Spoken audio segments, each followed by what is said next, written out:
आशीष जी पूना से। महाराज जी। जी महाराज जी आपके चरणों में दंडवत प्रणाम।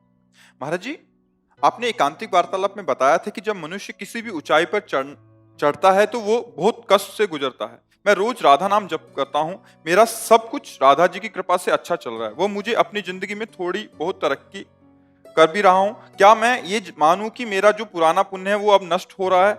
हाँ, और जो मैंने जाने जाने में पाप किए हैं और जो पुराने पाप हैं वो अब आगे बढ़कर आएंगे। कभी ना कभी तो मुझ पर हावी आए, होंगे। हाँ, पक्का चतुर खिलाड़ी वही है कि अगर इस समय पहलवान नीचे दबा हुआ तो इसका मतलब ये नहीं कि परास्त हो गया है।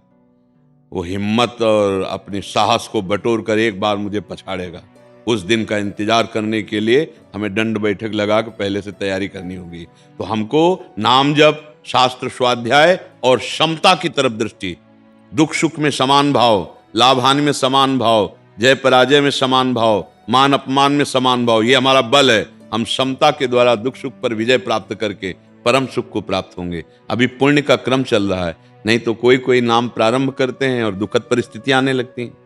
तो क्या ये नाम का परिणाम है? नहीं। तो ऐसे ही नाम शुरू कर दिया, अब जो चाहो वो होता चला जा रहा है, तो क्या नाम का परिणाम है? नहीं।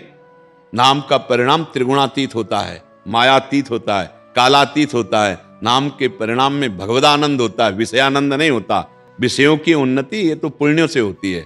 नाम माया पर विजय प्राप्त कराता है। नाम तीनों शरीरों से राग रहित करता है। नाम सच्चिदानंद भगवान को अधीन करके हृदय में प्रकाशित करता है। इस पर फूले नहीं, दुखावे तो भूले नहीं। दोनों बातें समझो। अनुकूलता, अरे ठीक है, कोई खास बात नहीं है। दिन है तो शाम आने वाली है, रात आने वाली है, रात है तो सुबह होने वाला है। इस पर कोई खास बात नहीं है। अनुकूलता प्रतिकूलता कोई खास बात है। हमारा इस समय चिंतन क्या चल रहा है? यदि हमारा कृष्णाकार चिंतन चल रहा है तो नाचने का मन करो कि अविनाशी का चिंतन हो रहा। अब हमारा बाल बांका भी नहीं हो सकता। अगर चिंतन नहीं हो रहा कि हमारे ऊपर तो बड़ी कृपा है, जो मैं चाहता हूं होता चला जा रहा है, तो कल आप उसी कृपा सिंधु को कोसेंगे। लिख लो कागज में। क्यों? क्योंकि ये अनुकूलता प्रतिकूलता को भगवान से नहीं जोड़ा जाता, ये कर्मों का परिणाम है। भगवान से जो हम जुड़े हैं वो अनुकूलता प्रतिकूलता में समता प्रदान करेंगे। सम, भारी दुख की स्थिति में भी मुस्कुराहट में कोई फर्क नहीं, भारी सुख की स्थिति में भी कोई अहंकार नहीं। ये भजन से प्राप्त होता है। हाँ, बड़ी से बड़ी दुखद परिस्थिति नहीं, देखो इतने ऐसे ऐसे पापाचरण करने वाले सब सुख सुविधाएं। सुदामा जी महाराज है, कई कई दिन भोजन नहीं मिलता, और कृष्णाकार वृत्ति है, भगवदाकार वृत्ति है। तो क्या हम कहेंगे उनको कि उनका भजन सही नहीं था? फिर इसके बाद द्वारिकापुरी जैसी सुदामापुरी बन गई, तो आप क्या कहेंगे? अब कृष्ण कृपा हुई?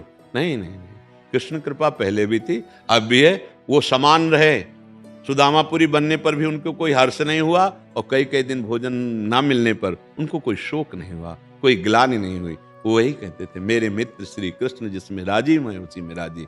हमारे यहाँ आचार्यवाणी में सबसे पहला पद है, उसकी पहली पंक्ति है, जोई जोई प्यारो करे सोई मोहि भावे। बस इतनी। फिर वो तो सिद्धों की बात है, भावे मोहि जोई सोई सोई करें प्यारे। अभी तो हमें केवल इस बात पे उतरना है, जोई जोई प्यारो करे। विपरीत परिस्थिति आ रही, प्यारे मुझे कस रहे हैं कसौटी में। जैसे मटकी को अगर हम रस डाल दें कच्ची मटकी में तो फैल जाएगी। तो चतुर कुम्हार पहले उसे सूर्य के ताप में पकाता है, फिर अग्नि के ताप में पकाता है, फिर वो बाजार में रख देता है, कोई रस भर लो, अब ये फूटेगी नहीं जी। अगर कच्ची मटकी में रख दे तो फूट जाएगा। तो हमें भगवदानंद प्रेम रस प्राप्त करना है तो हमारे हृदय को कसा जाएगा, उसे तपाया जाएगा। वो काम क्रोध लोभ मोह मद का विकार कोई असर न डाल पावे, तब मटकी तैयार हो गई, अब उसमें प्रेम रस डाला जाएगा। तो इसलिए भजन का फल है समता। दुख सुख में, शत्रु मित्र में, मान अपमान में, लाभ हानि में सम हो जाना। आपकी स्थिति अंदर से किसी भी प्रकार के विकार को प्राप्त नहीं हो रहे, सच्चे भजन का लाभ आपको मिल रहा है।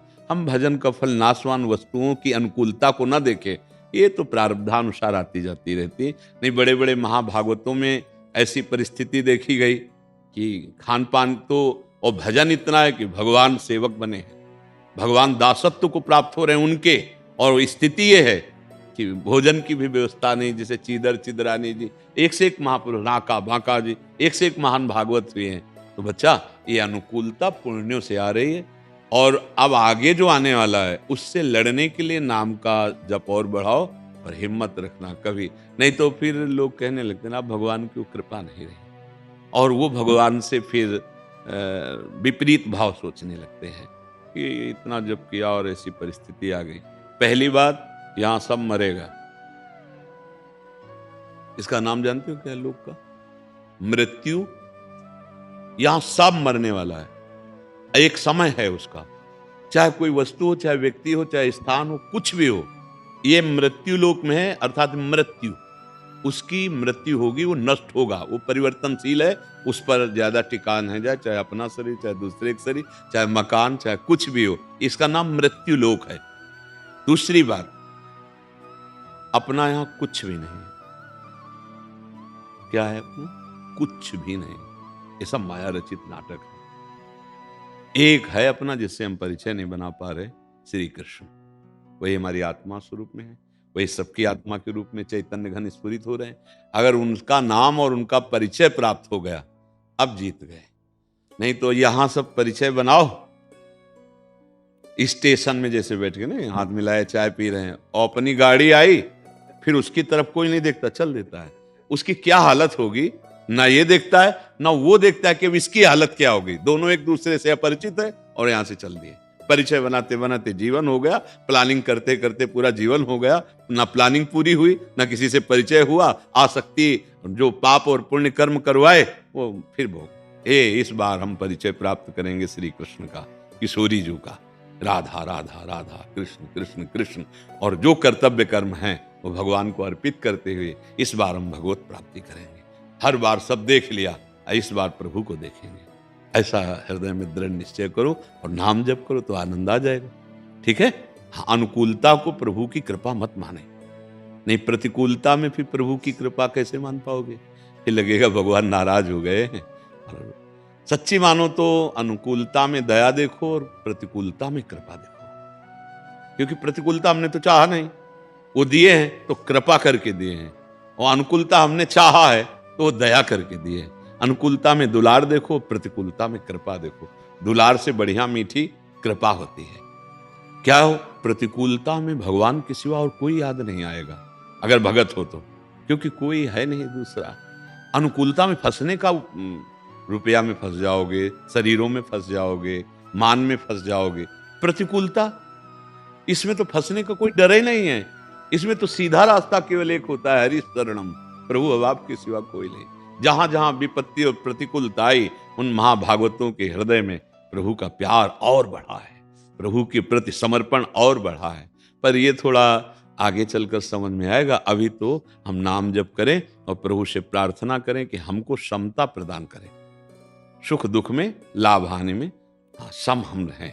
सुख दुखे समय कृत्वा लाभा लाभो जया जयो। सत्र मित्र समझानि मान मान अपमान सम, दुख सुख लाभ न हानि, यह जो कृपा हरिवंश की। एक परमानंद है। ये विषयानंद में भूले जीव परमानंद की बात भले कर ले, जानते नहीं परमानंद एक अद्भुत आनंद, जिस आनंद में मृत्यु भी बहुत छोटा लगता है। मृत्यु भी कोई दुखद थोड़ी लगती है ना, अपने प्रीतम ही लगते हैं। भगवान कहते सब कुछ हरण करने वालों में मृत्यु मैं हूं। वो अपने प्रीतम को देखता है। ठीक है जी।